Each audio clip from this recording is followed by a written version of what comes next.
ಪ್ರಿಯ ವೀಕ್ಷಕರೇ ನಮಸ್ಕಾರ. ಇದು Lions Club Davanagere Devaraja layout A ಬ್ಲಾಕ್ನಲ್ಲಿರ್ತಕ್ಕಂತಹ ಕಚೇರಿ. ಇಲ್ಲಿ ಈ ದಿನ 2026-27 ಸಾಲಿನ ನೂತನ ಪದಾಧಿಕಾರಿ ಅಧ್ಯಕ್ಷರಾಗಿ ಮಾಂತೇಶ್ ವಿ ಒಣರೊಟ್ಟಿಯವರು ಪದಗ್ರಹಣ ಮಾಡಿದರು. ಉದ್ಘಾಟನೆಯನ್ನು ಶ್ರೀಮತಿ ಮಂಜುಳಾ ಮಾಂತೇಶ್ ಒಣರೊಟ್ಟಿಯವರು ಮತ್ತು ಪ್ರತಿಷ್ಠಾಪನಾಧಿಕಾರಿಗಳಾದ ಲಯನ್ MK ಭಟ್ ಅವರು ಕೂಡ ಭಾಗವಹಿಸಿದರು. ಹಾಗೆಯೇ ಮುಖ್ಯ ಅತಿಥಿಗಳಾಗಿ ಸಾಮರ್ಥ್ಯ ಶಾಮನೂರು ಶ್ರೀನಿವಾಸಮೂರ್ತಿ, ನೂತನ ಸದಸ್ಯರಿಗೆ ಪ್ರಮಾಣ ವಚನವನ್ನು ಡಾಕ್ಟರ್ BS ನಾಗಪ್ರಕಾಶ್ ಅವರು ಮಾಡಿದರು. ಅತಿಥಿಗಳಾಗಿ S ಶಿವಮೂರ್ತಿ, S ವೆಂಕಟಾಚಲಂ, ನೀರಿ ಉಮೇಶ್ ಭಾಗವಹಿಸಿದರು. ಮತ್ತು ಈ ಕಾರ್ಯಕ್ರಮ ಬಹಳ ಅದ್ಭುತಪೂರ್ವವಾಗಿ ಯಶಸ್ವಿಯಾಗಿ ಚೆನ್ನಾಗಿ ನಡೀತು. ಅದರ ಜೊತೆಗೆ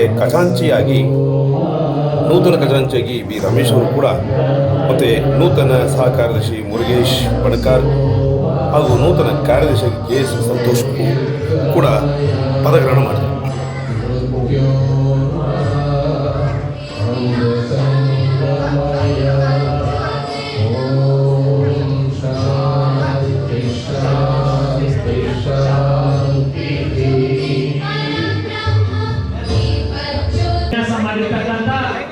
ಈ ಸಾಲಿನ ಲೋಗೋವನ್ನ ಈಗ ಉದ್ಘಾಟನೆಯನ್ನ ಮಾಡಲಿದ್ದಾರೆ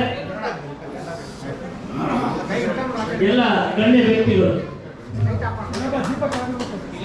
It includes everything: food, environment, education, blood donation, and ವಸುದೈವ ಕುಟುಂಬ ಸರ್ವೇ ಜನಾಃ ಸುಖಿನೋ ಭವಂತು ಎಂಬುವ ಚಿಹ್ನೆಯೊಂದಿಗೆ ಈ ವರ್ಷದ ಲೋಗೋ ಅನಾವರಣಗೊಳ್ಳಲಿದೆ.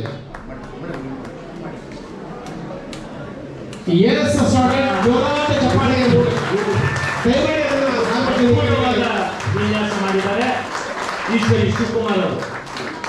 ಈ ವರ್ಷದ ಲೋಗೋ ನಮ್ಮ ಜೂನಿಯರ್ ರವಿಚಂದ್ರನ್ ನಾವು ಸಮಯ ಕಲ್ಪಿಸಿಕೊಡ್ತೇವೆ. ದಯಮಾಡಿ ಯಾರು ನಂತರ ಸಮಯ ಅವಕಾಶ ಖಜಾಂಚಿ ಅವರ B ರಮೇಶ್ ಅವರಿಗೆ ಪ್ರತಿಷ್ಠಾಪನಾಧಿಕಾರಿಗಳು ಗೌರವವನ್ನು ಸೂಚಿಸ್ತಾ ಇದ್ದಾರೆ. ಜೊತೆಗೆ ಬ್ಲೆಸ್ಸಿಂಗ್ಸು ಸಹ ಇಲ್ಲಿ ಬೆಟ್ಟಗಳು ಪ್ರತಿಷ್ಠಾಪನೆಯನ್ನು ಮಾಡಿರುವಂದರೆ ಖಂಡಿತವಾಗಲೂ